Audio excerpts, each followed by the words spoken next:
Okay. Today we're gonna start with the topic Crusades, okay, that took place in the Mid-Ages. Okay, remember we watched already a video about the Middle Ages, about the Crusades. And what was the Crusade? It was there were several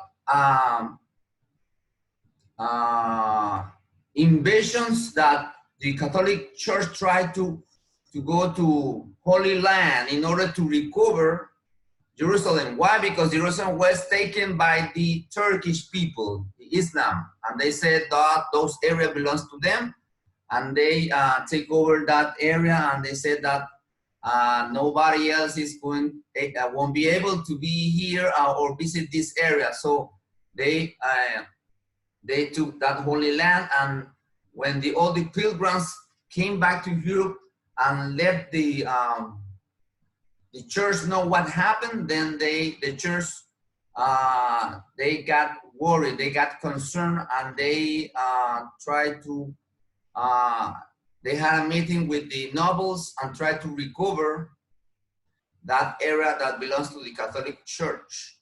So those are the famous crusades. There were several crusades. There were like 4 crusades. Okay, let me see. So, okay, as an introduction, I'm gonna play this video as a reference for this topic. It's like 3 minutes video. So let's watch this as an introduction and then start talking or developing our class for today. Okay, remember there were basically in this chapter, they talk about 2 basic characters. One of those is Richard I, who was a king in England, and the other one was the Turkish emperor, Saladin. Those had to fight in order to they had a fight because they want to recover. I mean, Richard I, who was England, he was in charge of one of, I think it was the third or the fourth, no, I think it was the 3rd Crusades in order to recover that Holy Land. So he was in charge of that crusade, Richard I, and then he didn't succeed. So he was taken by this emperor who was the Saladin. Okay, now let's watch a video about his life, about the Richard I's life. Okay, let me see over here. Here it is. Here it is. Richard I of England was born September 8th, 1157, at Oxford, the son of Eleanor, Duchess of Aquitaine, and Henry II of England. He was close to his mother, who fostered his love of the troubadour musical culture cultivated by her own grandfather. Richard himself was a skilled composer of ballads, and some of his songs survive to the present day. He also developed a love of liturgical music and took time to listen to the clerks singing in his royal palace. Richard was a teenager when his father put the military of Aquitaine under his command, with orders to subdue the rebellious barons. In this early episode, it became clear that Richard had a gift for generalship. John Gillingham believes that Richard may even have exceeded his father's expectations. From 1175 to 1179, Richard's power as Duke of Aquitaine grew enormously, as he brutally suppressed the rebellious Poitevin barons.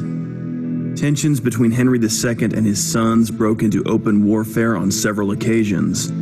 Richard joined his elder brother, Henry the Young King, and younger brother, Geoffrey, in rebelling against their father in 1173.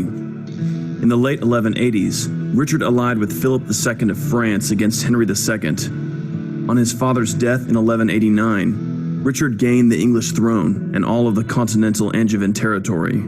As soon as he was crowned, Richard committed himself to a crusade to aid the Kingdom of Jerusalem, most of which had been conquered in 1187 by Saladin, the great Saracen ruler of Egypt. Richard's crusading began with the strategically crucial capture of the island of Cyprus in 1191. Cyprus proved ideal for supplying the Crusader holdings in Syria. On his arrival at the siege of Acre that June, Richard found essentially the whole of the Kingdom of Jerusalem now under Saladin's authority. Within a month of Richard's arrival, Acre, that most important Palestinian port, was reconquered. Richard would go on to defeat Saladin on the battlefield in two major engagements. At the Battle of Arsuf in 1191, Richard's tightly organized army withstood relentless attacks by Saladin's more numerous forces. And at the crucial moment, Richard led several cavalry charges that smashed Saladin's lines. The following year, in 1192, Saladin's army overwhelmed a Christian garrison holding Jaffa. Richard responded by storming Jaffa's beach with his knights, hurling back Saladin's forces. Within Jaffa itself, Richard fought side by side with his men, clearing the city of Saladin's troops. A counterattack by Saladin was then soundly defeated by Richard, and Jaffa was restored to Christian control. Richard never made an attack on Jerusalem, believing the city could not be retaken, given Saladin's hold on the hinterland. But Richard's victories over Saladin restored Christian control of the Palestinian coast. Only a few years prior, Saladin had been on the verge of annihilating the Crusader presence in Palestine. Now, Richard's triumphs forced Saladin to recognize the Christian conquests in the Treaty of Ramla. Although Jerusalem itself was not restored, Richard's capture of Cyprus and the Palestinian coast restored the Crusader kingdom in a new incarnation that would endure for 100 years. During his return journey in December of 1192, Richard was captured by Duke Leopold V of Austria and only allowed to return to his kingdom after a ransom was raised of 100,000 marks. By imprisoning a fellow crusader, Leopold had broken his crusader's vow and was excommunicated by the church. In 1194, Leopold's foot was crushed when his horse fell on it during a tournament, and 5 days later he died in agony of gangrene. Richard was anxious to return to his lands, for King Philip II of France, who had sworn to respect Richard's territory during his absence on crusade, had also broken his vow, attacking and picking away at Richard's holdings in Normandy. Richard waged a series of campaigns over the next several years to win back what Philip had taken, defeating the French king in battle, and once even very nearly capturing him. Richard died unexpectedly in April of 1199 in the arms of his mother Eleanor, after being struck by an arrow while besieging the castle of Chaillot. He left his kingdom to his brother John, signaling a troubled time in Angevin history after Richard's competent reign. Historian John Gillingham says that Richard's reputation as king was high among his contemporaries. Gillingham also describes Richard as a fine administrator who knew the political, diplomatic, and military value of open-handedness. Historian J.F. Verbergen says that Richard was concerned for the personal welfare of his men. He took care to provide for them properly, allowed no unreasonably long marches, imposed strict discipline to protect the whole column of march, supervised the execution of orders personally, and at the same time was ready for any unseen eventuality. The Muslim chronicler Ibn al-Athir says that Richard's courage, shrewdness, energy, and patience made him the most outstanding man of his times.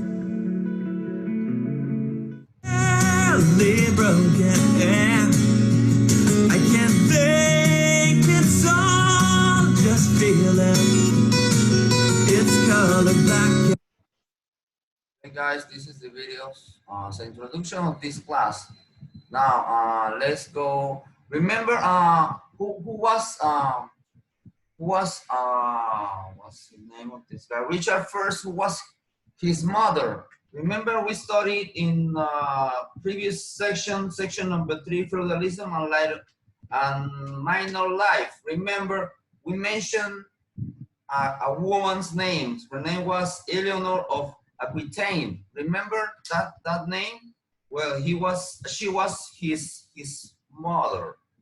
She was his mother. So I think we were discussing in that section about how important were the women in those ages. Remember? So she was very important. Why? Because she was the mother of the king, and he was known as Richard Corazón de León, Richard the Lion, Heart Lion. He was known as that with that name. Okay, let me see. Okay, this is the class for today's. Okay, here it is. Here it is. Okay, now this crusade took place from these years 1096 until 2104. Okay, he says the main idea of this chapter, they talk about the Christian and Muslim culture fought over the Holy Lands in Middle Wars. Okay, he says the Crusades were fought over control of Palestine, a region of Southwest Asia. Europeans called Palestine the Holy Land, so they began calling that area the Holy Land, la Tierra Sagrada.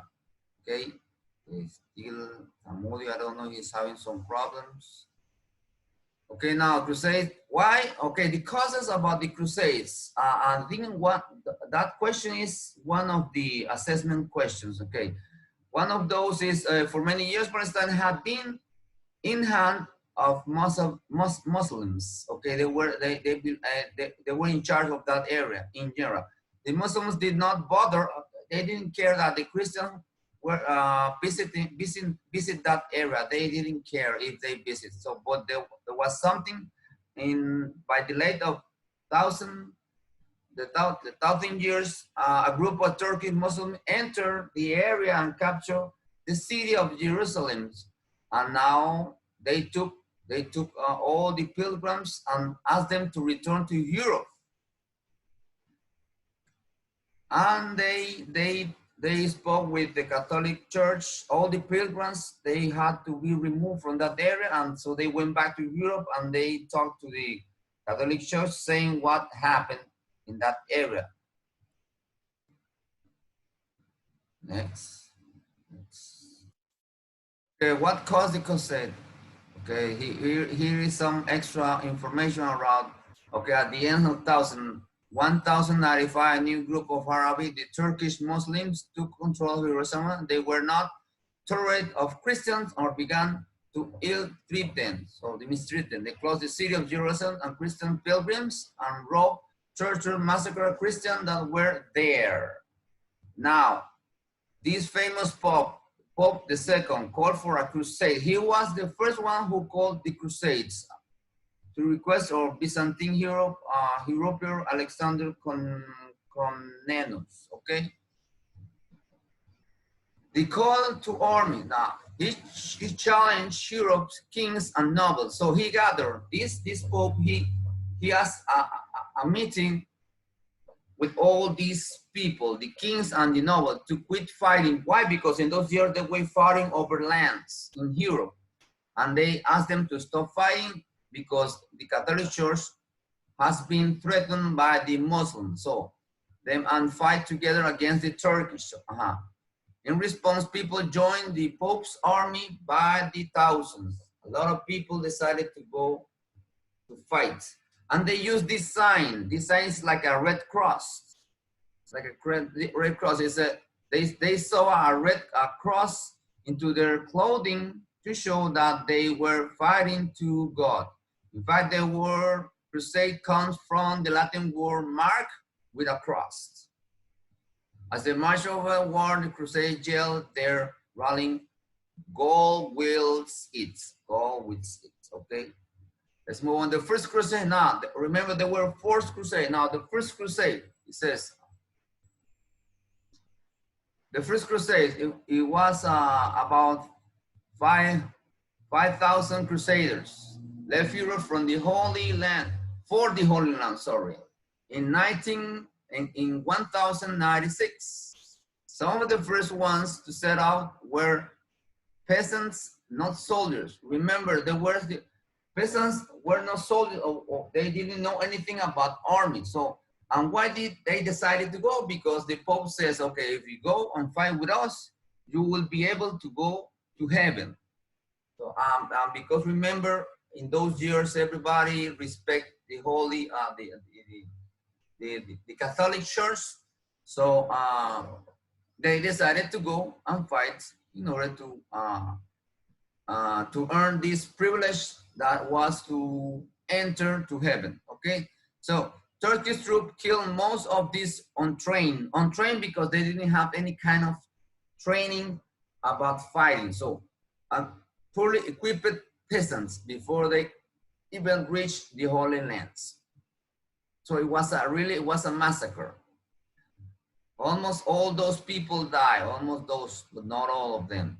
When they reached Jerusalem in 1099, they found the Muslims army disorganized and unready to fight. After about a month of fighting, the crusade took Jerusalem. So they were succeed, but something happened. After the Europe took Jerusalem, they set up 4 small kingdoms. They decided to divide that area in 4 kingdoms in Holy Land.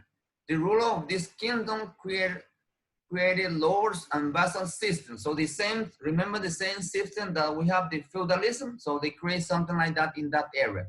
And they had known at home, like they were known at home. They also began to trade with people back in Europe. Okay, the last crusade. The last crusades over here. Let me see, we have time. Yes, we have this 824. The last crusade, it was a total failure according to the history. Okay, the kingdom of Christians created in the Holy Lands didn't last. Remember, they were successful, but didn't last. Within 50 years, the Muslims had started taking land back. So they didn't stay. The Muslims, they wasn't happy with that, so they tried to recover again that area, and they were succeed from the Christian. In response, Europe launched more crusades. The second and third crusades, it says, the French and German kings set off 1147. This second crusade was a terrible failure. The crusade returned to Europe in less than a year. It was a failure in that year, 1147. Now, the third crusade began after the Muslims took Jerusalem in 1189. The German kings died and the French kings left, so they decided to come back to Europe. They couldn't reach that area, and they left everything for the Turkish people. Only King Richard I, now over here is Richard I of England, stayed in the Holy Lands. Remember, they were already in that area? Okay, okay, over here, there's a very short biography about these 2 characters that were important in this topic of the Crusades. I am not going to read it, so anyway, I'm going to share this information with you, and I think it's already in your platform. Okay, so don't worry. You take some time. Besides, if you can get more information about these very important characters. You have already. You can go to YouTube and get a lot of information about these very important characters. Okay, now. The third crusade is a Richard. Remember Richard I. Richard's main opponent in the third crusade was Salim. He was impotent, so he couldn't, because the army of the Saladin was very strong, but he couldn't get succeed.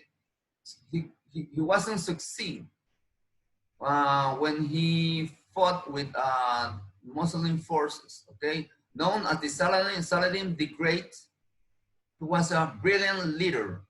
Even Crusade respected his kindness toward fallen enemies. In turn, the Muslims admired Richard's bravery. Why? Because he was very, he fought with a lot of bravery, spirit. So the two of them, these guys, they respect each other. Okay, even though Saladin was the winner in that third crusade. Okay, the fourth crusade in 1201, French knights arrived in Venice, ready to sail to Holy Land to begin the fourth crusade. However, the knights didn't have money to pay for the voyage. So remember, in order to take on the to move a lot of people, you have to collect a lot of money. Why? And who were the ones who has to supporting those crusades? Were the church, because the church had a lot of money, and also the nobles and the kings and the nobles. Okay, so they got the money from them, but sometimes they couldn't have enough money.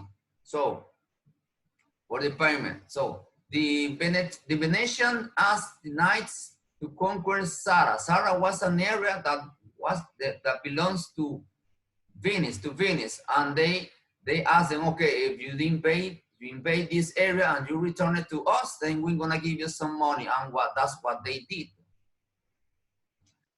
At the end of the Crusades, okay, it's almost 8:28.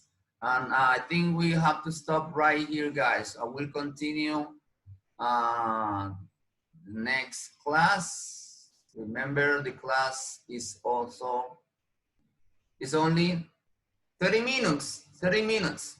Okay, guys. I think we discussed already which were the questions, right? Alicia, we discussed already which were the